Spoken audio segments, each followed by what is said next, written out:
पहला प्रश्न, भारत और पाकिस्तान के बीच सीमा का सीमांकन किस रेखा द्वारा किया गया है? रेडक्लिफ रेखा के द्वारा किया गया है। भारत और पाकिस्तान के बीच में सीमा का सीमांकन रेडक्लिफ रेखा द्वारा किया गया है।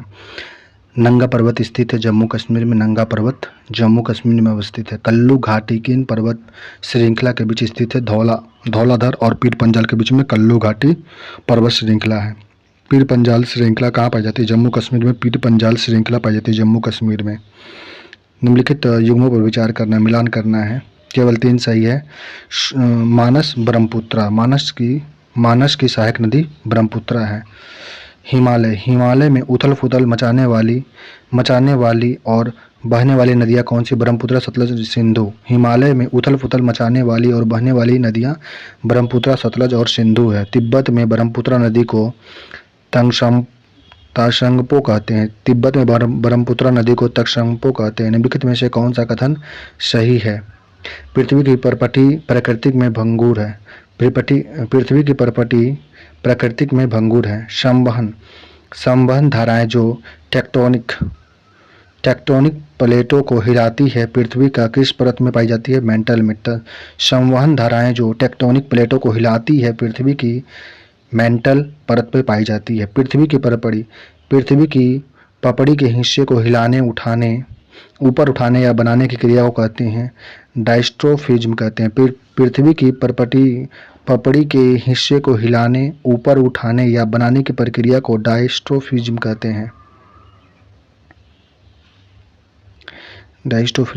हैं। अपक्षय, द्रव्यमान, बर्बादी, कटाव और परिवहन निम्नलिखित में से किस प्रक्रिया के संकेत है? अनाच्छादन का है। अपक्षय, द्रव्यमान, बर्बादी, कटाव और परिवहन आच्छादन के प्रक्रिया के संकेत देते हैं।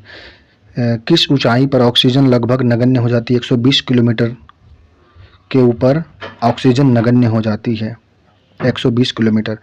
पृथ्वी के वायुमंडल में प्रचुरता के संबंध में कौन सा कथन? गैस दूसरे स्थान पर है, ऑक्सीजन पहले पर, नाइट्रोजन दूसरे स्थान पर, ऑक्सीजन गैस है। वायुमंडल में निम्नलिखित में से परतों में से किसमें सभी मौसम संबंधी घटना? क्षोभ मंडल में सभी मौसम संबंधी घटना होती है क्षोभ मंडल में। रेडियो तरंगे पृथ्वी पर वापस परिवर्तित नहीं होती है आयन मंडल के बाद। रेडियो तरंगे पृथ्वी पर वापस परावर्तित नहीं हो पाती आयन मंडल में।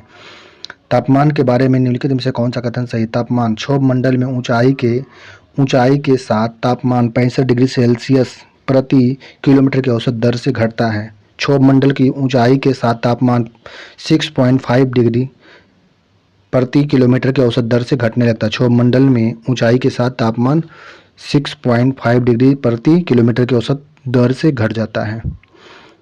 निम्न बादल किस समूह के? निम्न बादल स्ट्रेस, निम्स और क्यूमस। निम्न बादल के समूह हैं स्ट्रेटस, निम्बस और कम्यूलस है। निम्नलिखित में से कौन सा महासागर लाल तल पर सबसे व्यापक अकार्बनिक निपक है? लाल मिट्टी। महासागर तल पर सबसे व्यापक अकार्बनिक निपक लाल मिट्टी है। निम्नलिखित में से किस नदी में माजुली नदी द्वीप स्थित है? ब्रह्मपुत्रा। ब्रह्मपुत्रा नदी में माजुली नदी द्वीप स्थित है ब्रह्मपुत्रा में। किस प्रकार के वनों में सिनकोना होता है जो कुनेन औषधि प्राप्त करता है? उष्णकटिबंधीय वर्षा वन में। उष्णकटिबंधीय वर्षा वन में सिनकोना होता है जो कुनेन औषधि से देता है। निम्नलिखित में से कौन सा विभिन्न फसलों के लिए मिट्टी में मौजूद सूक्ष्म पोषक है? मैग्नीशियम है। मैग्नीज फसलों के लिए मिट्टी में मौजूद सूक्ष्म पोषक तत्व है। निम्नलिखित में से किस मिट्टी में नमक की मात्रा इतनी अधिक है कि कुछ क्षेत्रों में खारे पानी को वाष्पित करके सामान्य नमक प्राप्त किया जाता है? शुष्क मिट्टी में। शुष्क मिट्टी में नमक की मात्रा इतनी अधिक होती है कि क्षेत्रों में खारे पानी को वाष्पित करके सामान्य नमक प्राप्त किया जा सकता है। भारत की काली कपास मिट्टी का निर्माण किसके अपक्षय के कारण हुआ है? दरारी ज्वालामुखी चट्टान के कारण। भारत में काली कपास मिट्टी का निर्माण किसके अवक्षेप के कारण हुआ था? दरारी ज्वालामुखी चट्टान के कारण हुआ था। निम्नलिखित में से कौन सा नदी नमचा बरवा में यू टर्न लेती है और भारत में प्रवेश करती है? तीस्ता नदी नमचा बरवा में यू टर्न लेती है और भारत में प्रवेश कर जाती है तीस्ता। किस नदी में चंबल नदी मिलता है? यमुना नदी में चंबल नदी मिलता है यमुना में।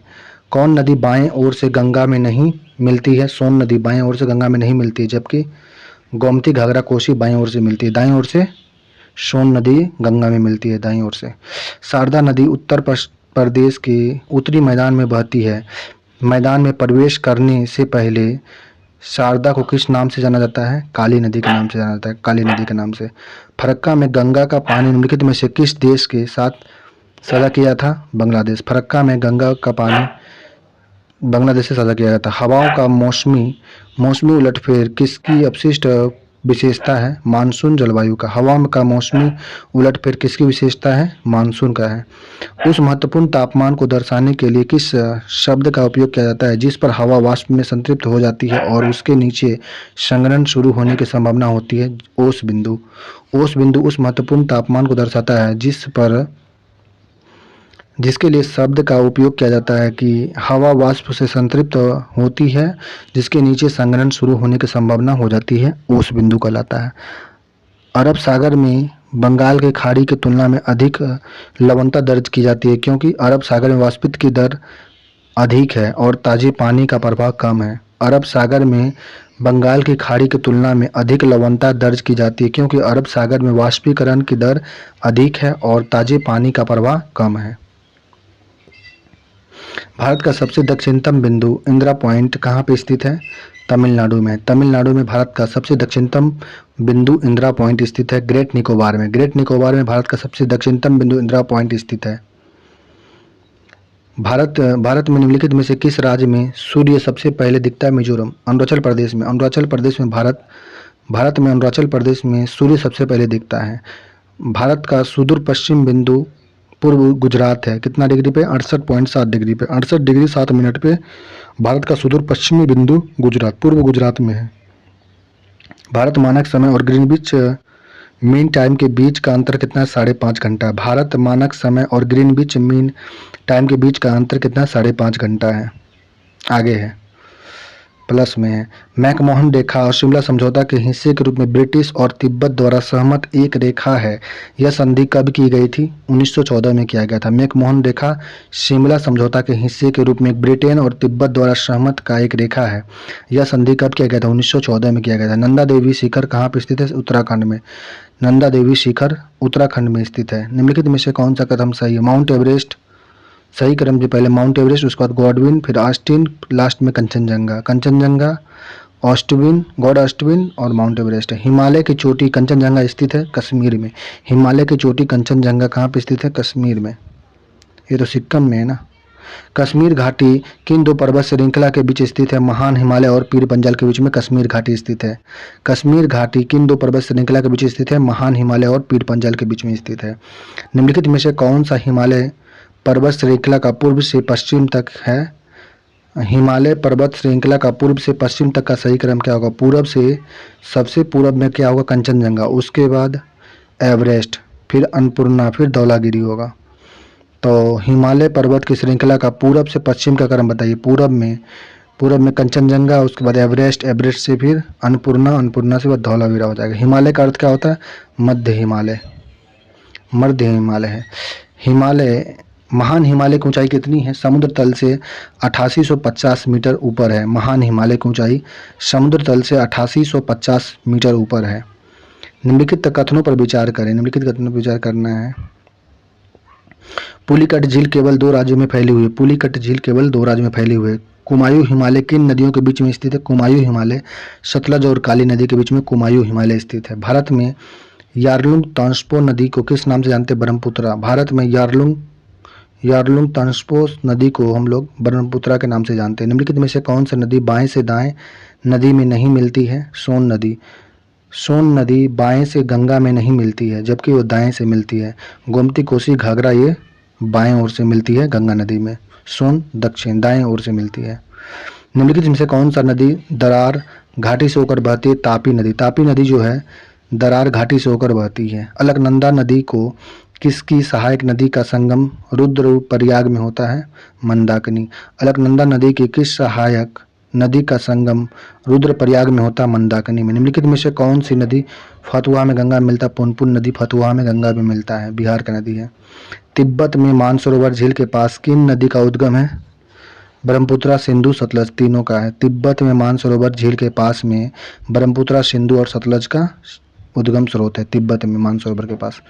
पश्चिम की ओर बहने वाली नदी कौन कौन है? नर्मदा और तापी पश्चिम की ओर बहने वाली नदियां हैं। निम्नलिखित में से कौन सी नदी बंगाल के खाड़ी में नहीं गिरती है?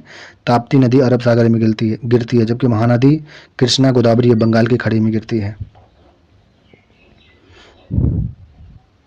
प्रायद्वीपीय भारत की सभी प्रमुख नदियां बंगाल की खाड़ी में गिरती है, लेकिन नर्मदा और तापी अरब सागर में गिरता है। नर्मदा और तापी नदियां दरार घाटियों से होकर बहती है। नर्मदा और तापी नदियां दरार घाटियों से होकर बहती है। गंगा की सहायक नदी कौन है? गंगा की सहायक नदी है सोन। गंगा की सहायक नदी सोन। गोदावरी की सहायक नदी मंजरा है। गोदावरी का सहायक नदी मंजरा है। कृष्णा का सहायक नदी भीमा है। यमुना का सहायक नदी केन है। गंगा का सहायक नदी सोन, गोदावरी का सहायक नदी मंजरा, कृष्णा का सहायक नदी भीमा, यमुना का सहायक नदी केन। तमिलनाडु और आंध्र प्रदेश के तट का नाम क्या है? कोरोमंडल। तमिलनाडु और आंध्र प्रदेश के तट को हम लोग कोरोमंडल नाम से जानते हैं। लिपुलेख दर्रा स्थित है उत्तराखंड में। लिपुलेख दर्रा उत्तराखंड में स्थित है। पाल घाट किसके बीच स्थित है? अन्नामलाई और कार्डमम पहाड़िया के बीच में पाल घाट स्थित है। अन्नामलाई और कार्डमम पहाड़िया के बीच में पाल घाट स्थित है। मानसीराम जो सबसे अधिक वर्षा वाला क्षेत्र है किस राज्य में स्थित है? मेघालय में। मानसीराम सबसे ज्यादा वर्षा वाला क्षेत्र मेघालय में। किस स्थान पर सबसे कम वर्षा होती है? बीकानेर में। राजस्थान का बीकानेर जैसलमेर में सबसे कम वर्षा होती है। लेह में भी। तमिलनाडु में मानसून के सामान्य महीने कौन से हैं? नवंबर दिसंबर। तमिलनाडु में मानसून के सामान्य महीने नवंबर और दिसंबर हैं। निम्नलिखित में से कौन सा शहर भारतीय शहरों को उनके सामान्य वार्षिक वर्षा के घटते क्रम में दिखाया गया? घटते क्रम में कोच्चि, कोलकाता, पटना, दिल्ली। भारतीय शहरों में उसके सामान्य वार्षिक वर्षा सबसे कम वर्षा कोच्चि, उसके बाद कम कलकत्ता, कलकत्ता से पटना, पटना से सबसे कम दिल्ली। भारत में बाढ़ नियंत्रण बोर्ड कार्यक्रम NFCP का शुभारंभ कब हुआ था? 1954 में हुआ था। भारत में राष्ट्रीय बाढ़ नियंत्रण बोर्ड कब स्टार्ट हुआ था? 1954 में हुआ। चट्टान का मेटामॉर्फिक समतुल्य है सिस्ट के लिए। चट्टान का मेटामॉर्फिक समतुल्य है सिस्ट के लिए है। कौन सा चट्टान समूह भारत में धात्विक खनिज का प्रमुख स्रोत है? धारवाड़ समूह। धारवाड़ समूह भारत में धात्विक खनिज का प्रमुख स्रोत है। भारत में निम्नलिखित में से कौन सी चट्टान प्रणाली कोयला भंडार का स्रोत है? गोंडवाना प्रणाली कोयला भंडार के लिए भारत की है। गोंडवाना चट्टान प्रणाली कोयला भंडार के लिए मुख्य स्रोत है। रेगुर मिट्टी कहाँ सर्वाधिक मात्रा में पाई जाती है? महाराष्ट्र में। महाराष्ट्र में रेगुर मिट्टी सर्वाधिक मात्रा में पाई जाती है। निम्नलिखित में से कौन सी मिट्टी सबसे अधिक उत्पादक है? जलोढ़ मिट्टी सबसे ज्यादा उत्पादक जलोढ़ मिट्टी है। हेराकुंड बांध महानदी पर त्रिवेणी नहर गंडक नदी पर बनाई गई। त्रिवेणी नहर गंडक नदी पर बनाई गई है। भारत में निम्नलिखित में से किस प्रकार का लो एस का अधिकतम भंडार है? टर्सरी रेंज का। भारत में किस प्रकार का लो एस का भंडार ज्यादा है? टर्सरी रेंज का ज्यादा है। बादाम हिल्स कहाँ पे है? बादाम हिल्स उड़ीसा में है। दिल्ली राजहरा ये स्थित है छत्तीसगढ़ में। दिल्ली राजहरा छत्तीसगढ़ में स्थित है। केंद्रमुख कर्नाटक में स्थित है। केंद्रमुख कर्नाटक में। नोआमंडी झारखंड में है। केंद्रमुख कर्नाटक में है। दिल्ली राजहरा छत्तीसगढ़ में है। बादाम हिल्स ये उड़ीसा में है। बेलाडेला खान किस खनिज से संबंधित है? बेलाडेला एक लौह अयस्क से संबंधित है। बेलाडेला। भारत में सबसे ज्यादा तांबा उत्पादक राज्य कौन सा है? मध्य प्रदेश में सबसे ज्यादा तांबा। राजस्थान का खेतड़ी में भी ज्यादा होता है, लेकिन मध्य प्रदेश अभी ज्यादा खनन कर रहा है, उत्पादन कर रहा है। खेतड़ी में निम्नलिखित में से प्रचुर मात्रा तांबा की। राजस्थान का खेतड़ी तांबा के लिए प्रचुर मात्रा है यहाँ पे। बॉक्साइड किसका अयस्क है? एल्युमिनियम का अयस्क का नाम बॉक्साइड है। निम्नलिखित में से कौन सा भारत में सबसे बड़ा लिग्नाइट कोयला क्षेत्र है? नवेली। भारत का सबसे बड़ा लिग्नाइट कोयला क्षेत्र नवेली है। कोयला कहाँ से निकाला जाता है? तालचेर से कोयला प्राप्त किया जाती है। तालचेर। तांबा कहाँ से निकाला जाता है? तांबा को खेतड़ी से तांबा निकाला जाता है। खेतड़ी से। लो अयस्क निकालते हैं केंद्रमुख से। लो अयस्क को केंद्रमुख से निकालते हैं। चांदी को जवार की खान से चांदी निकाला जाता है। कोयला तालचेर की खदान से कोयला निकाली जाती है। तांबा खेतड़ी की खदान से तांबा निकाला जाता है। लोह अयस्क केंद्रमुख के खदान से लोह अयस्क निकाला जाता है। जवार चांदी को जवार की खान से निकाला जा रहा है। अंकलेश्वर किसके लिए प्रसिद्ध है? अंकलेश्वर जो है ये खनिज तेल के लिए प्रसिद्ध है। अंकलेश्वर खनिज तेल के लिए प्रसिद्ध है। दिल्ली राजहरा, दिल्ली राजहरा किसके लिए प्रसिद्ध? लो एस्क के लिए दिल्ली राजहरा प्रसिद्ध है। कोडरमम, कोडरमम जो है, कोडरमम जो ये है अभ्रक के लिए प्रसिद्ध है। कोडरमम अभ्रक के लिए प्रसिद्ध है। खेतड़ी तांबा के लिए, खेतड़ी तांबा के लिए, कोडरमा कोडरमा जो है अभ्रक के लिए, दिल्ली राजहरा लो एस्क के लिए, अंकलेश्वर खनिज तेल के लिए प्रसिद्ध है। निम्नलिखित में से किस चट्टान प्रणाली में भारत में खनिजों का भंडार के रूप में जाना जाता है? धारवाड़ प्रणाली को। धारवाड़ प्रणाली चट्टान को भारत में खनिजों के भंडार के रूप में जाना जाता है, धारवाड़ प्रणाली के। कल्पक्कम किसके लिए प्रसिद्ध है? कल्पक्कम परमाणु ऊर्जा संयंत्र के लिए कल्पक्कम प्रसिद्ध है। Ramagundam super thermal power station कहाँ पे? आंध्र प्रदेश में Ramagundam super thermal power station स्थित है। नूनामती तेल रिफाइनरी कहाँ पे स्थित है? असम में। नूनामती तेल रिफाइनरी असम में स्थित है। भारत की सबसे बड़ी रिफाइनरी कौन सी? जामनगर। गुजरात की सबसे बड़ी रिफाइनरी भारत की है जामनगर में। स्वतंत्रता के बाद भारत में इस्पात संयंत्र का कौन सा समूह स्थापित किया गया था? जमशेदपुर, दुर्गापुर, भिलाई। स्वतंत्रता के बाद भारत में इस्पात संयंत्र का कौन सा समूह स्थापित किया गया था? जगदीशपुर, दुर्गापुर, भिलाई। मुरी में कौन सा महत्वपूर्ण उद्योग स्थापित किया गया? एल्युमिनियम उद्योग। मुरी में एल्युमिनियम उद्योग स्थापित किया गया है। गार्डन रीच जो है, गार्डन रीच ये क्या कर रहा है? गार्डन रीच पश्चिम बंगाल में स्थित है। हिंदुस्तान शिपयार्ड आंध्र प्रदेश में। हिंदुस्तान शिपयार्ड आंध्र प्रदेश में है। मझगांव डाक ये कहाँ पे है? मझगांव डाक जो है ये है महाराष्ट्र में। मझगांव डाक है। कोचीन शिपयार्ड केरल में है। कोचीन शिपयार्ड केरल में है। मझगांव महाराष्ट्र में है। हिंदुस्तान शिपयार्ड आंध्र प्रदेश में है। गार्डन रीच पश्चिम बंगाल में है, शिपयार्ड है। हिंडाल्को की स्थापना की गई थी रेणुकूट में। हिंडाल्को की स्थापना रेणुकूट में की गई। निम्नलिखित में से कौन सा राज्य रबर का सबसे बड़ा उत्पादक? केरल है। रबर का सबसे बड़ा उत्पादक राज्य में केरल है। भारत का निम्नलिखित में से शहरों में से किसमें देश का पहला सिंथेटिक रबर प्लांट खोला गया था? पानीपत में। पानीपत हरियाणा नहीं है। भारत के किसमें देश का पहला सिंथेटिक रबर प्लांट खोला गया? पानीपत में। भारत का 40% सड़क परिवहन किसके माध्यम से होकर गुजरता है? राष्ट्रीय राजमार्ग से। भारत का 40% सड़क परिवहन राष्ट्रीय राजमार्ग एनएच से होकर गुजरता है, एनएच से। भारत में पहला रेल मार्ग कब बन के तैयार हुआ था? 1853 में। भारत में पहला रेल मार्ग 1853 में बनकर तैयार हुआ था। निम्नलिखित में से कौन सा राज्य कोंकण रेलवे से सबसे अधिक लाभान्वित में कौन है? गोवा, कर्नाटक, महाराष्ट्र, केरल। गोवा, कर्नाटक, महाराष्ट्र, केरल कोंकण रेलवे से सबसे अधिक लाभान्वित होगा। भारत का निम्नलिखित में से कौन सा बंदरगाह उड़ीसा के तट पर स्थित है? पारादीप। पारादीप उड़ीसा के तट पर स्थित है, पारादीप। भारत का निम्नलिखित में से कौन सा बंदरगाह लौह एस्क का प्रमुख है? पारादीप उड़ीसा का। लौह एस्क उड़ीसा का है।